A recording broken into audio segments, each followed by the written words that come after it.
Ribuan warga di Kabupaten Aceh Barat, Aceh saling berdesakan untuk mengantri formulir vaksinasi massal yang berlangsung di lapangan Teguh Umar, Kota Meulaboh pada Jumat pagi.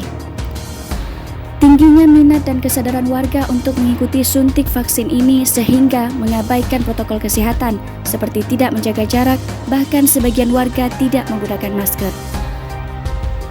Melihat kondisi tersebut, petugas yang berjaga di lokasi langsung berupaya menertibkan dan meminta warga untuk menerapkan protokol kesehatan. Kesadaran warga akan taatnya jaga jarak ini harus dapat dipahami lagi, sebab alih-alih menuju jalan sehat, berdesakan seperti ini tentu berpotensi menyebabkan virus.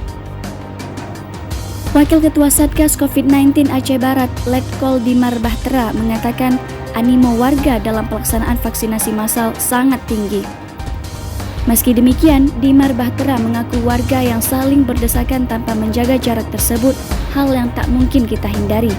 Tetapi yang terpenting harus menggunakan masker. Pelaksanaan serbuan vaksin yang dilaksanakan di lapangan Teguh Umar ini hasilnya cukup maksimal. Jadi animo masyarakat dari ke hari semakin antusias, semakin sadar bahwa vaksin itu memang sangat dibutuhkan bagi kita.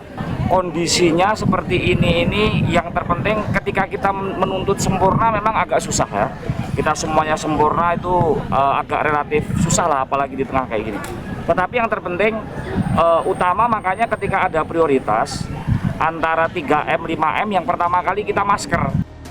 Dalam kegiatan vaksinasi yang berlangsung selama 5 hari ke depan terhitung sejak tanggal 14 Juli hingga 18 Juli tersebut, ditarget dapat mencapai 7.000 jiwa warga Aceh Barat tervaksin dosis Sinovac.